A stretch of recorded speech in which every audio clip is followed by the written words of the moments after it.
বিশ্বের ৩ শক্তিধর নেতার দহরম মহরম চিন্তার ভাঁজ ফেলেছে ওয়াশিংটনের কপালে। বিশ্লেষকরা বলছেন, মার্কিন বলয় আর আধিপত্যবাদের বিরুদ্ধে শুরু হয়েছে নতুন এক স্নায়ুযুদ্ধ।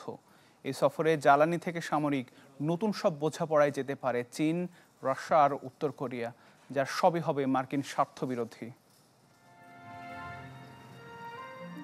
কয়েক বছর আগে এই ছবি প্রকাশ হলে ফটোশপ বলে খারিজ করা হতো, কিন্তু খারিজ করা যাচ্ছে না। এই ছবিকে বাস্তব রূপ দিয়েছে চলমান ভূ রাজনৈতিক পটভূমি, রাশিয়ার ইউক্রেনে আগ্রাসন আর ডোনাল্ড ট্রাম্পের হোয়াইট হাউসে দ্বিতীয়বার ফেরা। অনেক পর্যবেক্ষক বলছেন, শি, পুতিন আর কিমের এই এক হওয়ার মধ্য দিয়ে নতুন করে আঁকা হলো বৈশ্বিক ক্ষমতার ভারসাম্য। খালি মুখের কথায় চিড়ে ভেজে না, কাজ হয় না সৌহার্দ্যের মেকি ছবি দেখিয়ে। এসব কথা ভালো জানা শি জিনপিং এর। ঝুলিতে থাকা লাগে যুচ্ছই ভয় জাগানিয়া অস্ত্রশস্ত্র।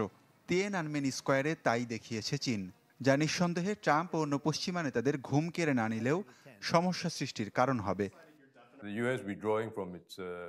আমি নিশ্চিত মার্কিন সামরিক বাহিনী চীনের মহড়া নিবিড়ভাবে পর্যবেক্ষণ করেছে।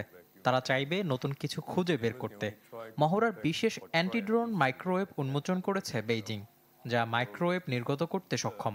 এই ওয়েবের মাধ্যমে সহজেই হামলার পর ড্রোনগুলোকে সরিয়ে নিয়ে আসা সম্ভব।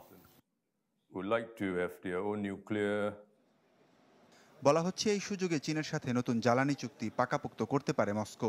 অন্যদিকে পারমাণবিক কর্মসূচির প্রতি পরোক্ষ সমর্থন নিয়ে ফেরার পরিকল্পনা আছে উত্তর কোরিয়ার।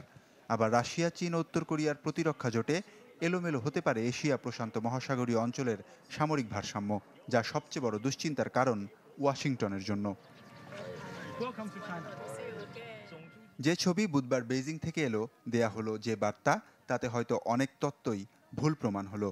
আর বিশ্ববাসীর সামনে এলো ভজঘট পাকানো বাস্তব বিশ্ব রাজনীতি।